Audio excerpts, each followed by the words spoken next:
community behind MakerDAO, the largest decentralized lending protocol, rejecting CoinShares' proposal to invest up to $500 million in bonds. MakerDAO previously approved a plan to invest $1.6 billion with Coinbase Prime for an annual yield of 1.5%. Joining us now to discuss is Rune Christensen. He's the founder of MakerDAO.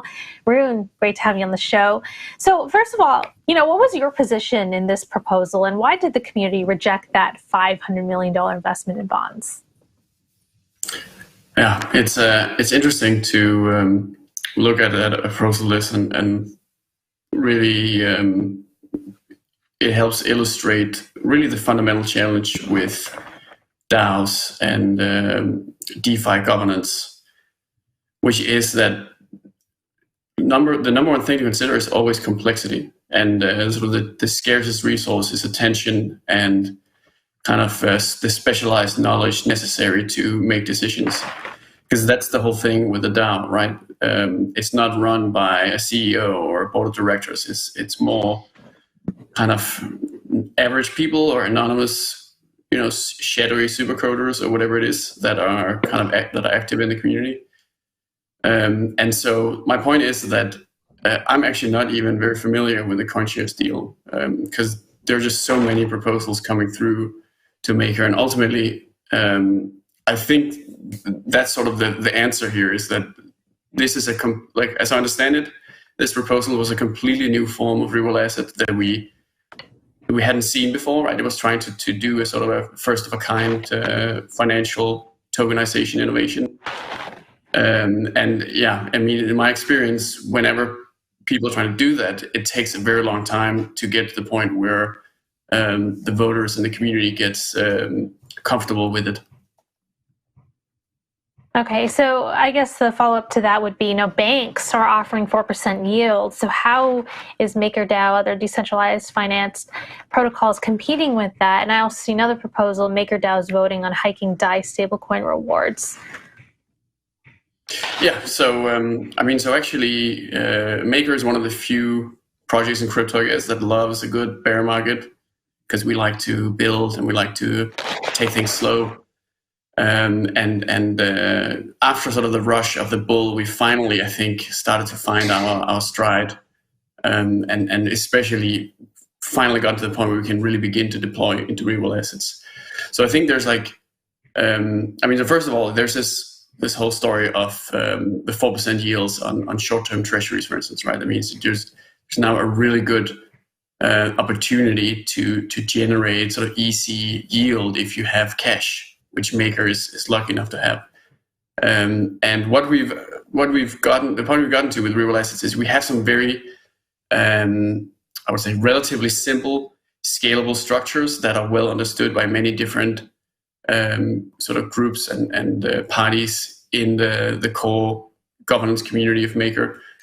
And one type of structure is what we call the MIP65-like structure, which is, it's in operation right now with MIP65, but there's also other proposals and other companies that are aiming to make sort of similar proposals that, as much as possible, basically do the same thing, because that's what we like, right? We like stuff that we understand well enough to have people vote on it. The downside with getting the kind of yield you get from something like MIP65, right, which is government bond ETFs, is that it's not very liquid.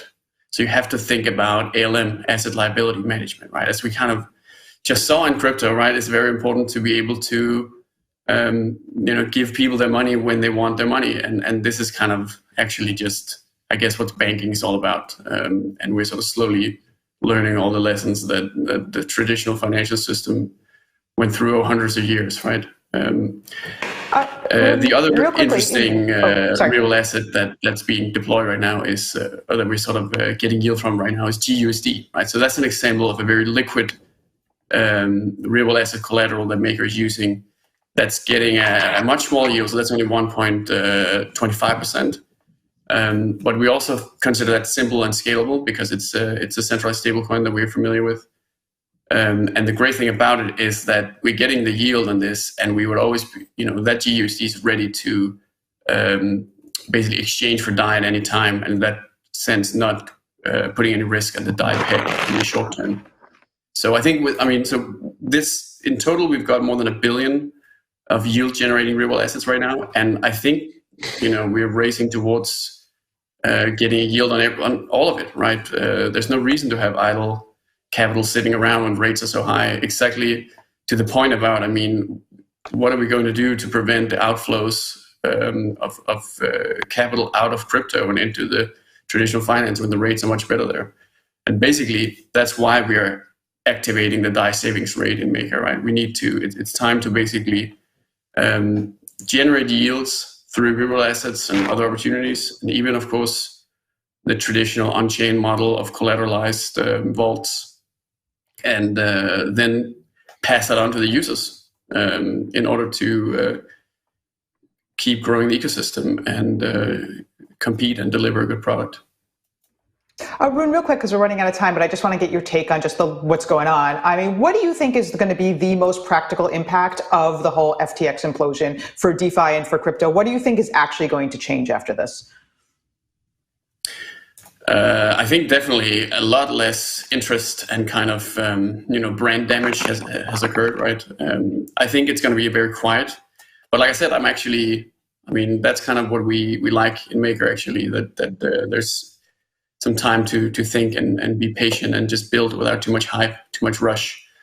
In Maker, we are undergoing this big transition to what we call the end game, which is basically the idea of finally setting up the protocol into something that's a bit more stable and where decision-making and sort of risk management is as simple as possible so that we can really prepare for the long run, right? Because crypto is definitely not over or anything like that. This is just kind of the ups and downs of the very early growth and innovation phase.